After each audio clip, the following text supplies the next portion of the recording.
and welcome to Center for Victory's podcast of Your Best Day Yet. At Center for Victory, we're here to help unlock, reinforce, and enrich relationships through personal and professional development. I'm Eric Guy, Chief Victory Officer at the Center for Victory. With me today, very special guest, Mr. John Brink. Thanks for being on the show. I'm going to introduce you just a little bit, but John has a very fascinating story that's going to resonate with all of you. I can't get enough. I keep reading more and more. I just got introduced to him and I just keep reading more and more about him. And he just told me he's got another book coming out in July 2024. I'm interested in the one that just came out this past July in 2023. But John was actually born in Nazi-occupied Holland at the beginning of the Second World War. From the time he could walk, his days often consisted of foraging for food with his brother and sister. His mother was left to raise the three kids alone when their father was drafted into the Dutch army. They wouldn't know if he was alive until the liberation of their village by Canadian soldiers on April 12th, 1945. So this was the exact moment John determined he would make his life in Canada, the land of his heroes, which is kind of neat. And he was only 5 years old at that time. So you did immigrate to Canada in July of 1965, John, with just a little money in your pocket. But I want to really get into this, so I'm gonna cut a little bit of this out, John. But you are a strong supporter and have been of education and trades. So the John A. Brink Trades and Technology Center at the College of New Caledonia was established in 2005.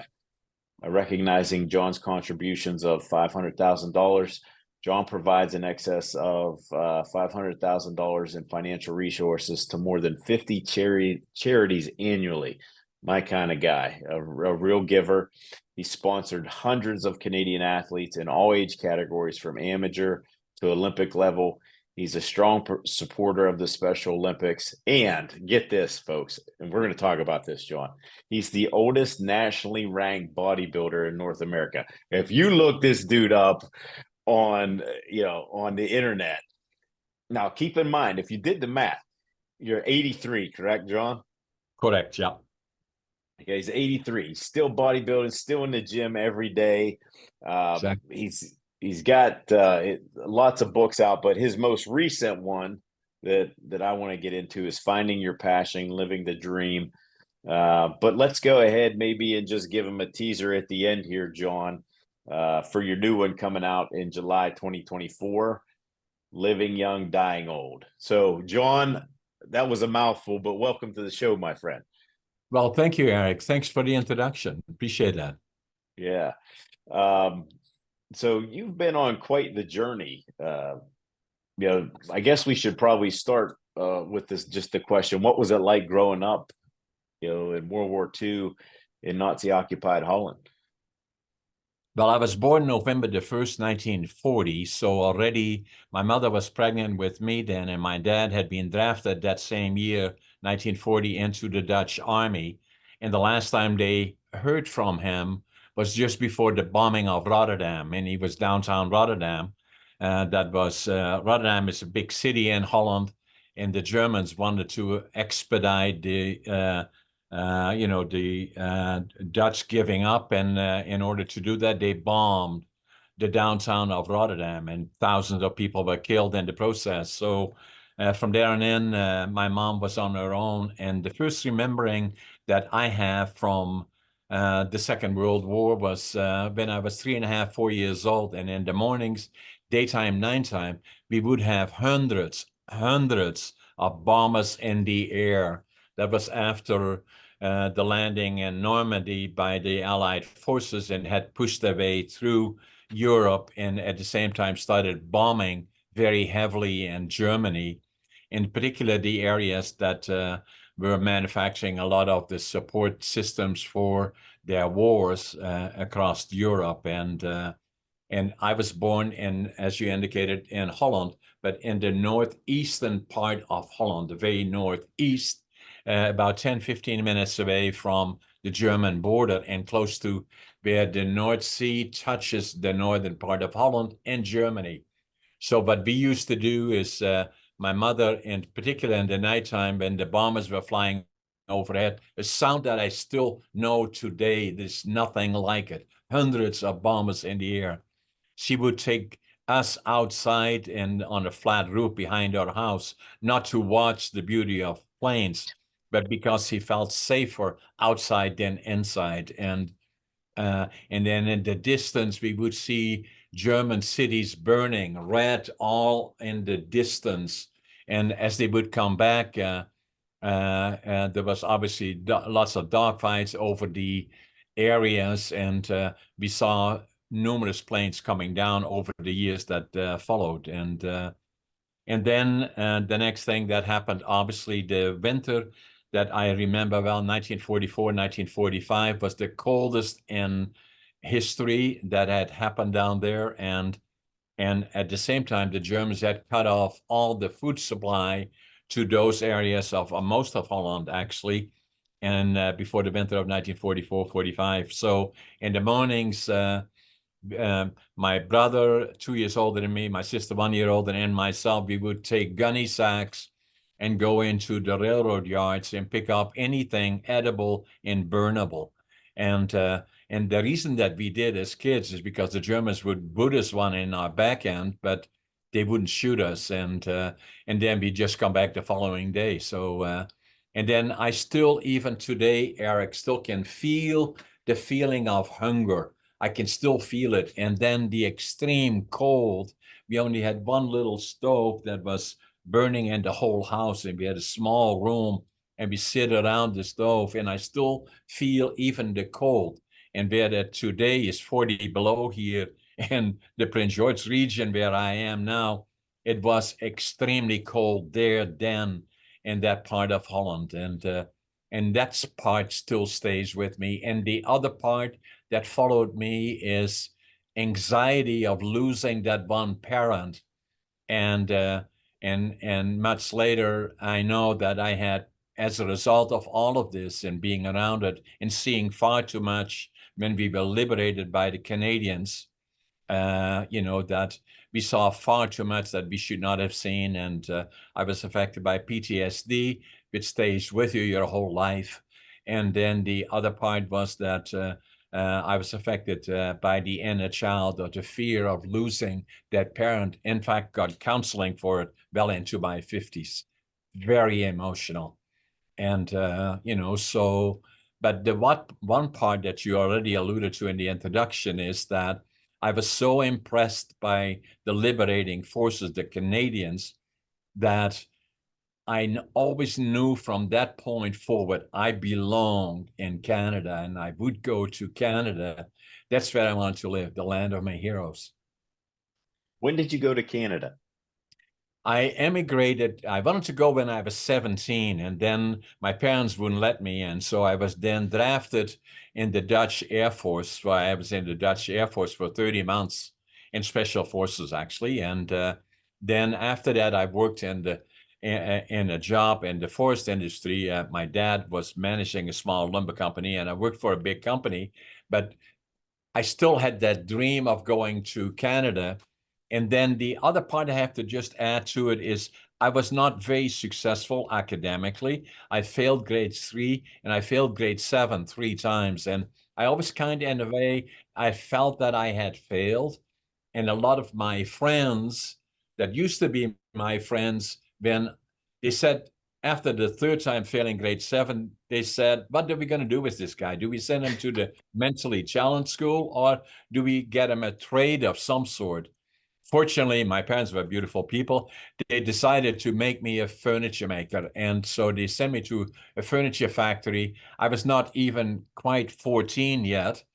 And and then in the evenings I would go to learning the trade of becoming a furniture maker. And during the daytime, I worked in a furniture store and in a factory. And so then when I was 23, I decided now was the time to go to Canada. I went to the Canadian Immigration Office in Holland, and they must have had an opening then, because I wanted to go within 3 weeks. I hadn't even told my parents about it, And so that's what I did. I applied for immigration status, and then the other part about it, Eric, I wanted to start with nothing.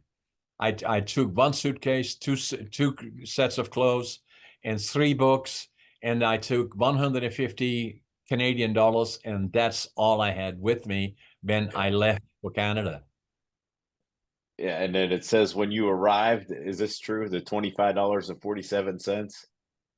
When I arrived initially by plane in Montreal, took Yeah. the train across Canada, 4 days, 5 nights. My God, it's a big country. And then Wow. I landed in Vancouver, and I couldn't speak the language. I didn't know a soul. I didn't have a job. So I went to the immigration office in Vancouver, and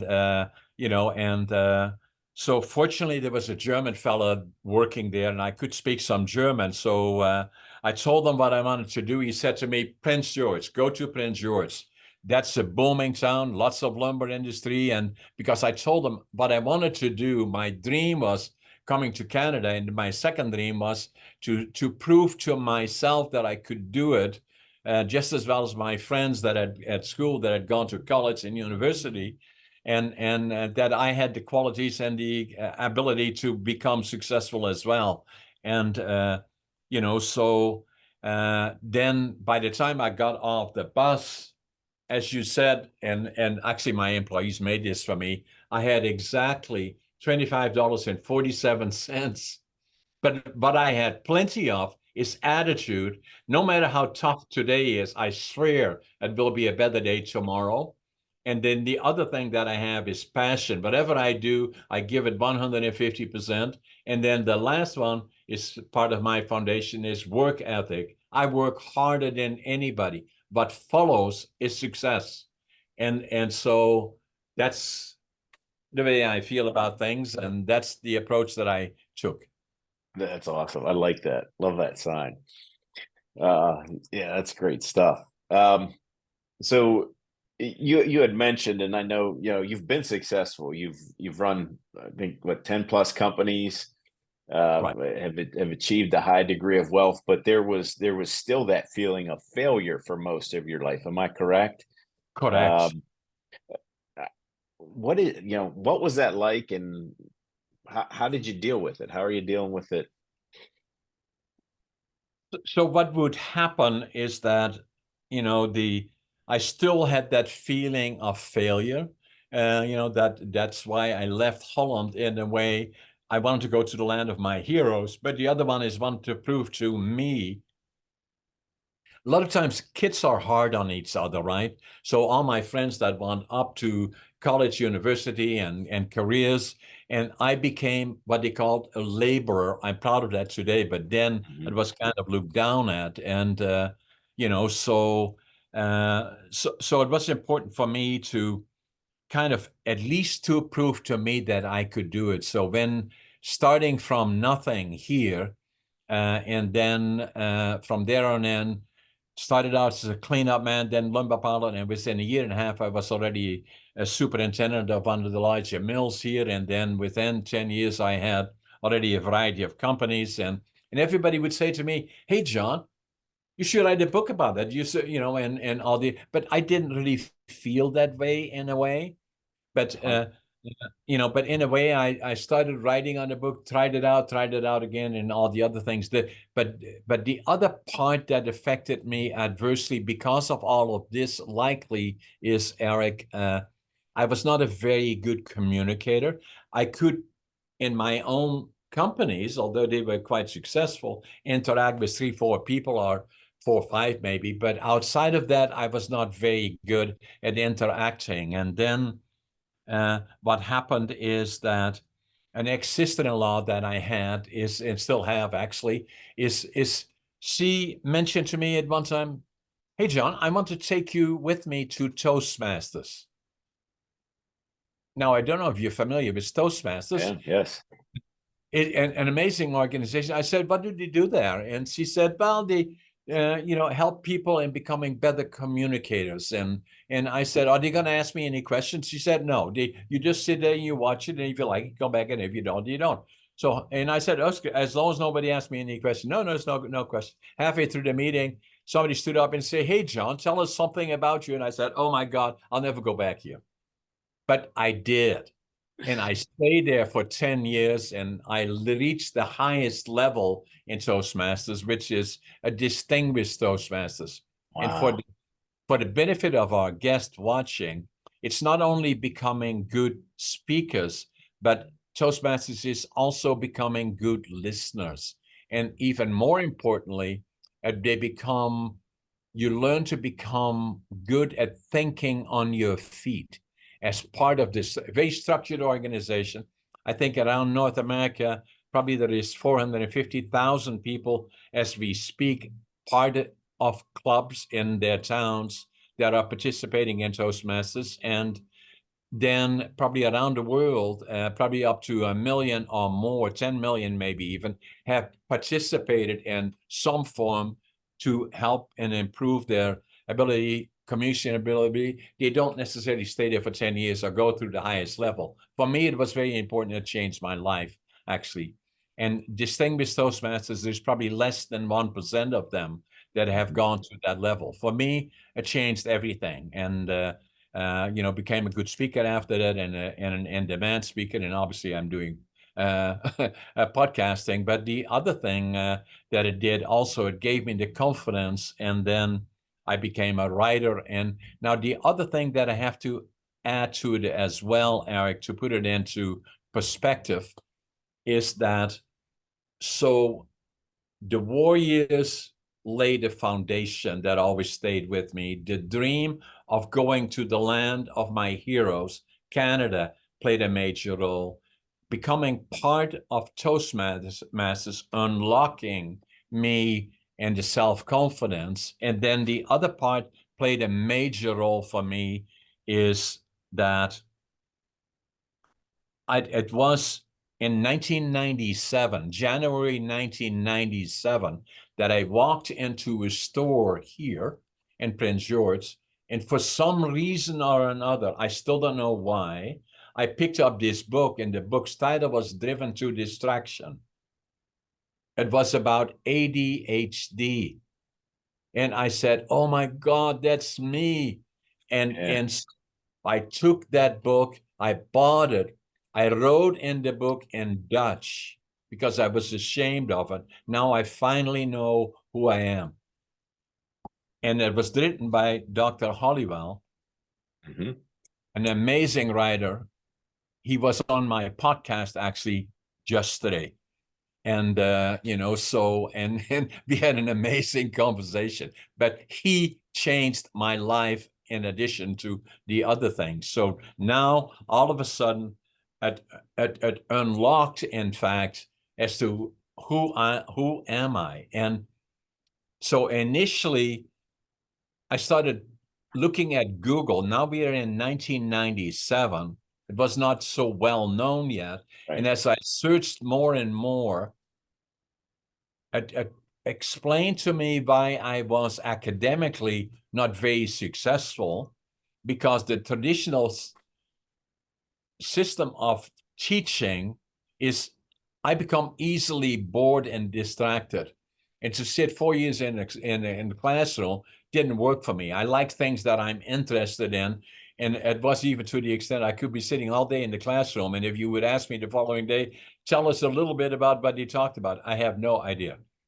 So, and the more I learned about it, now this was 1997, then it took me 5 years before I even went to my doc, who was a personal friend, delivered our 2 daughters, and was a personal friend. And I walked into his office in 2002, and he said, "Hey, John, why are you here?" I said, "I think I got ADHD." And we looked at it and discussed, and I do.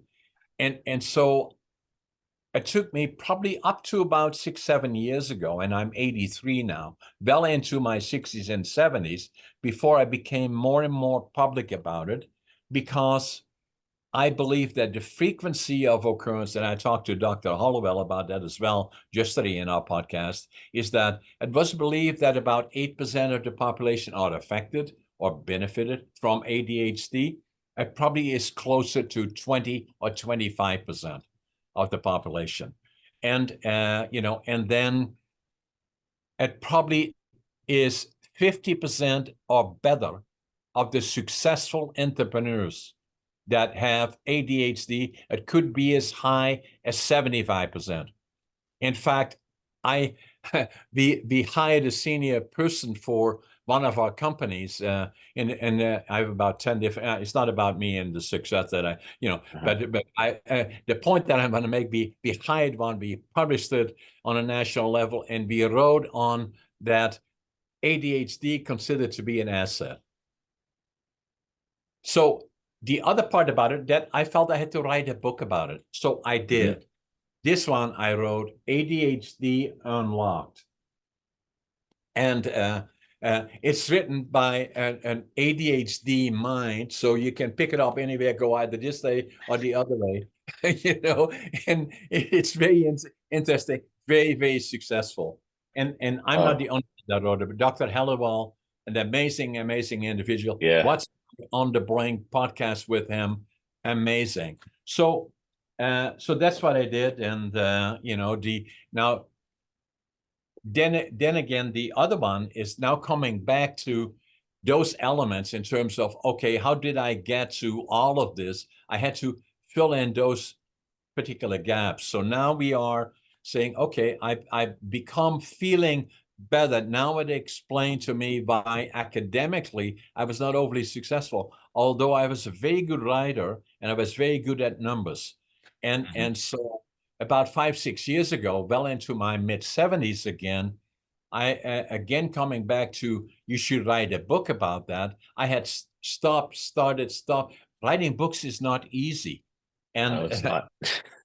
and so what I did is I thought if I don't do it now, it will never happen. So I started to write. The first book that I did is Against All Odds, and it's a autobiography. And as you well know, autobiography, you cannot do it as a training piece, and then once you're done, you have it for a while, and then you say, "Ma, I don't like it. I'll do another one." No, no, you get one shot at an Yeah. autobiography.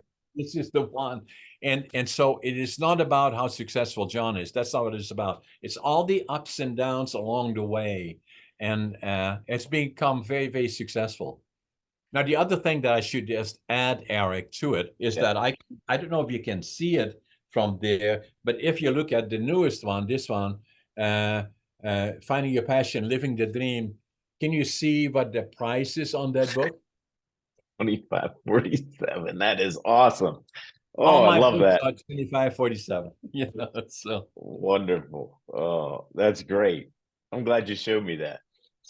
Yeah, I just, we work with a lot of companies, and I'm on the phone every day with CEOs and presidents of companies, and I would agree with that. Yeah, just trying to get them, focused from time to time, and but the benefit of that as well, the benefit that comes with, and a lot of them have, just like you and I have, struggled in school, things like that. So I'm glad you brought that up and out there.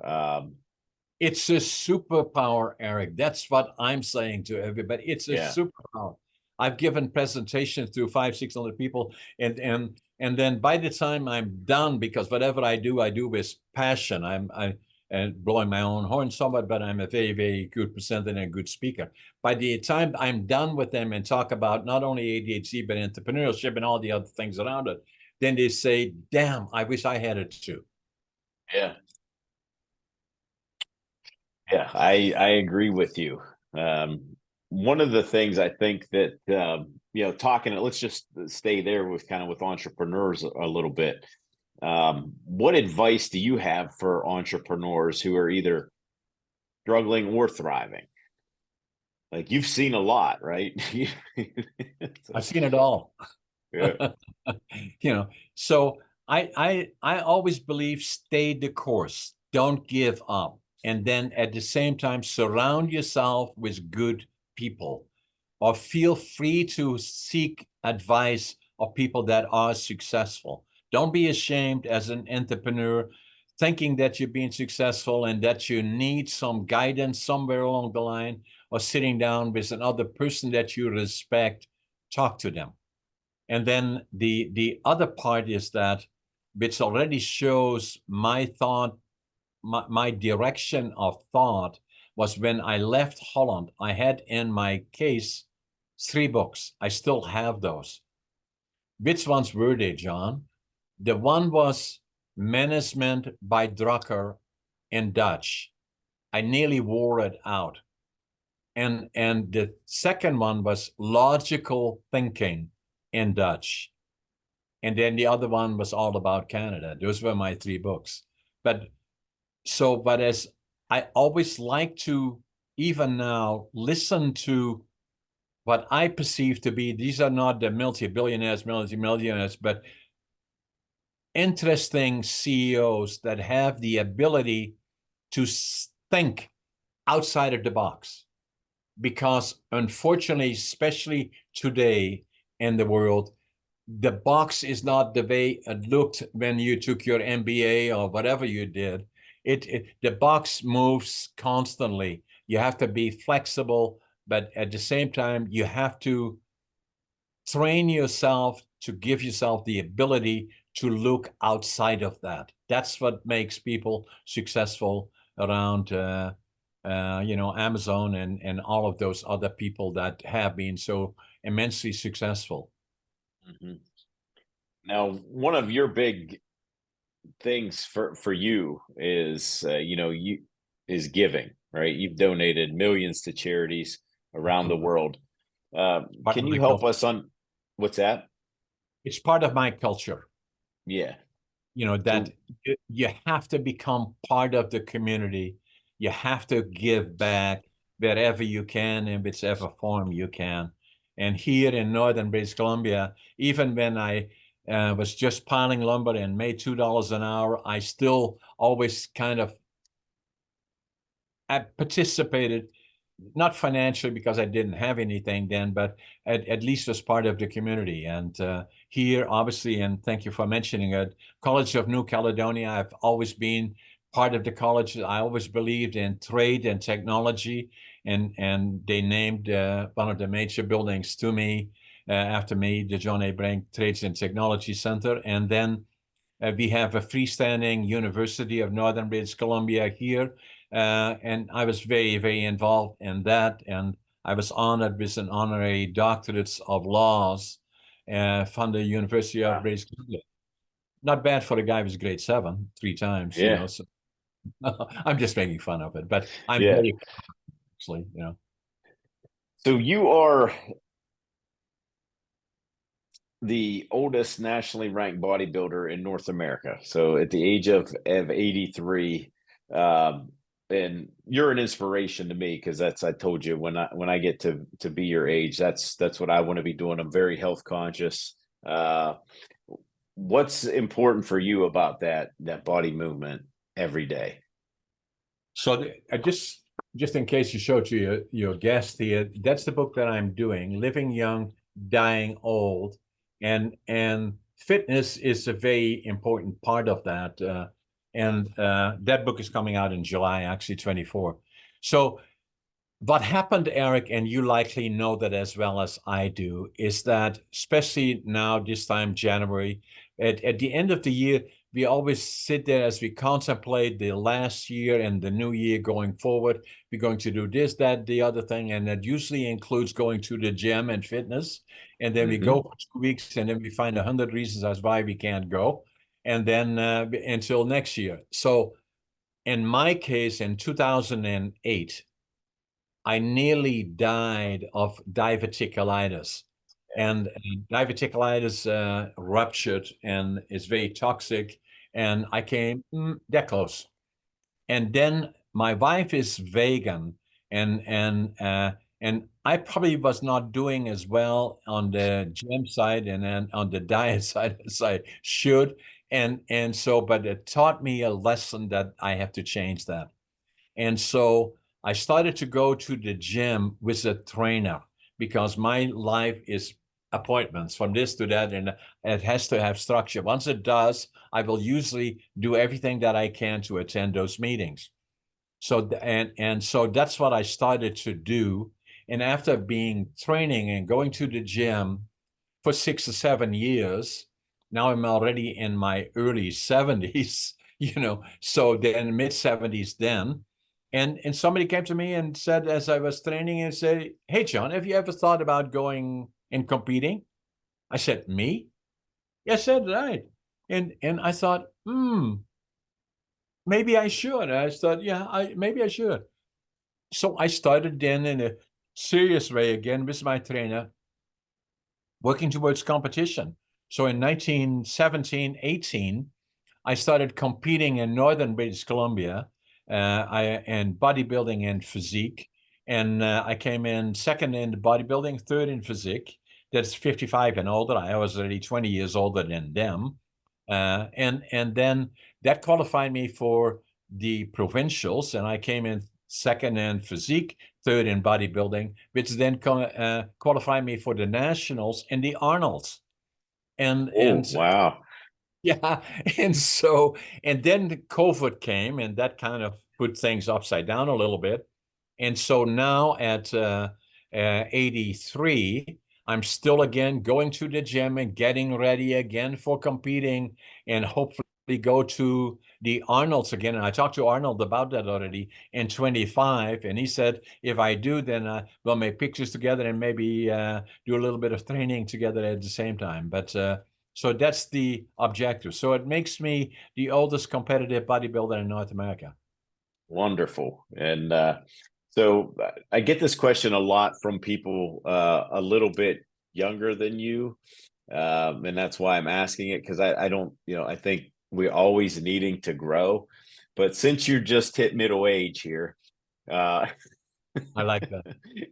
I want to be 120. yeah. And what are your future goals? Like, I mean, you got a book coming out, another book in 2024. What are you doing? Like, what are you doing? What keeps you going? I want to write at least one book a year, and then I want to, be do selectively speaking in areas. Although they take a lot of time. If I do keynote presentations somewhere in the States, then it takes a lot of time. I really like podcasting, so I'm very active in the podcasting. I think I've done about 203 or 204. We do about 15 a month, and where I am the host, and then about another 6 or 7 where I'm the guest, and like on yours, I'm the guest. And so I'm very active there because that is a whole new field of interacting and socializing where our podcast, as we are doing it here, and the same as mine, tens of thousands of people from around the world are watching them. So it's an amazing media. So I believe it's still at the very beginning, and it will expand further. Coming back to your question, I will keep working in the gym on being fit. My diet, I'm very conscientious of it now. I'm 80-20 vegan, and again, physically getting ready for the release of my book, Living Young, Dying Old, and talking about the more simple approach to staying fit. I'm not saying that you shouldn't necessarily go bodybuild or become an Olympian, or just half an hour a day, 20 minutes a day, staying active will keep you physically fit. If you can do more, great. If you enjoy it, even greater.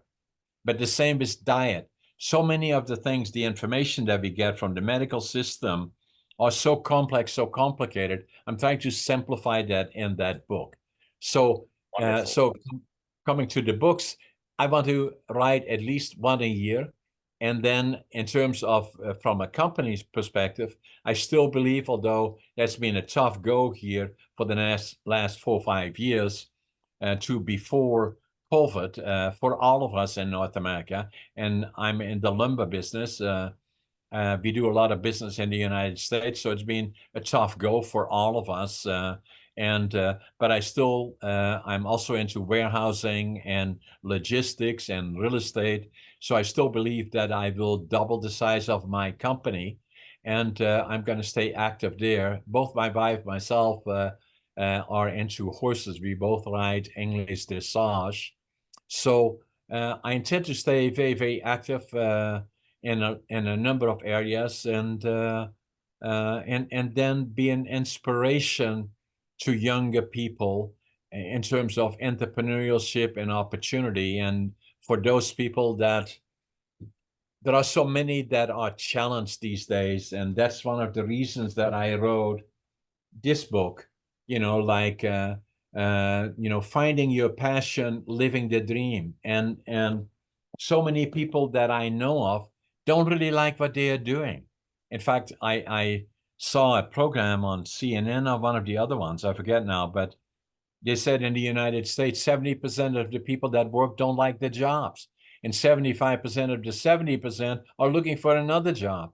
And then so when I give presentations to young people in particular, he said, the sooner you kind of start, I said, you know what you're going to do after you're done with high school, university? He said, I don't know. And I said, well, start finding out, maybe you want to be a welder, maybe you want to be a truck driver, maybe you want to be a lawyer, maybe you want to talk to the people that do this. Like entrepreneurs, a lot of people think, oh, they probably don't want to talk to anybody. Try to talk to them, invite them. They love to share their experiences. So that kind of a thing. And that is one of the reasons that I wrote the book, is that to get that inspiration. And saying a fair question would be, so John, after you've been, since I was barely 14 or 13, actually, since I've been in the workplace for 70 years, are you living the dream? Yes, I am, even still today. I usually get up early in the morning at 5:30. I always think I'm late, and then I always make my bed, and so and I'm always in a hurry, and I still do that today, and so the key is how do you look forward? Do more of it. Be part of culture. Give back to your community. Doesn't always have to be hundreds of thousands of. It's not that. It's the thought and the mindset that's my community and I'm part of it. Whatever you can do, be part of it. The other part that is important for me, Eric, for obvious reasons, that we are so fortunate if we look around the world where we live in the United States or in Canada, in North America, where there is wars in Europe, the Ukraine, for one, and with Russia, obviously, and then now looking at the Middle East, Yemen, and all the other things that we're seeing. We are so fortunate here living in a democratic system, and it is, but I say to people, do not, and I know it from experience, do not take it for granted.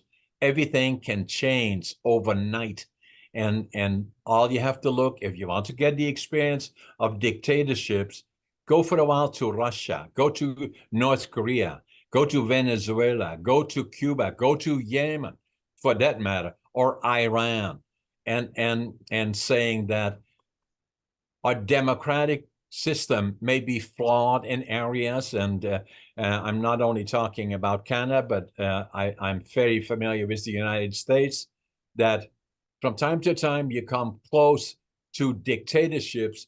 That's not where you want to be. And if for those people that watch wars and have the illusion or the thought that if there is war, then when your war is over, everything goes back to normal. No, that's not the way it is. And I'm an example of that. It can take generations, not only one, more generations, where still the effects of war, PTSD, the inner child, and all the other things that go with it are part of it. So every time I fly in a plane, which I do a lot of, right across North America, I sit by the window and I look outside. I say, I live in paradise. It is paradise. And so and all the other stuff and all the politics that goes with it, but fear for dictatorships, where the politics becomes too demanding and too controlling, and all of a sudden everything will change, and it can happen rapidly. Same as war. Things can fall apart from even not from the outside, but also from within. So what I say, not being political in any form, but appreciate every single day as to what we have. because we are the fortunate one. Most of the world around us, billions of people live on less than $2 a day Mhm. as income, and we have the land of plenty, Well, I'm going to end it there, John, because that was great advice. I'm going to end it on there and hope that you'll be back to give us a little bit more later on in 2024 with your new book. Again, he's got the folks. He's got one book that just came out. Again, Defining Your Passion, Living the Dream, that just came out, and then the one that's coming out in 2024 is Living Young, Dying Old. And John, thank you for being an inspiration. Hopefully we can have you back on the show, because this has been very inspirational to me. I can't imagine what it'll do for our listeners as well. So thank you very much. It was a pleasure, Eric. Thank you very much for being part of your show. Yeah, that's all for today, folks. Thanks for listening and watching. Be sure to visit us at centerforvictory.com. And remember, wherever you're at, whatever you're doing, make this your best day yet. We'll see you soon.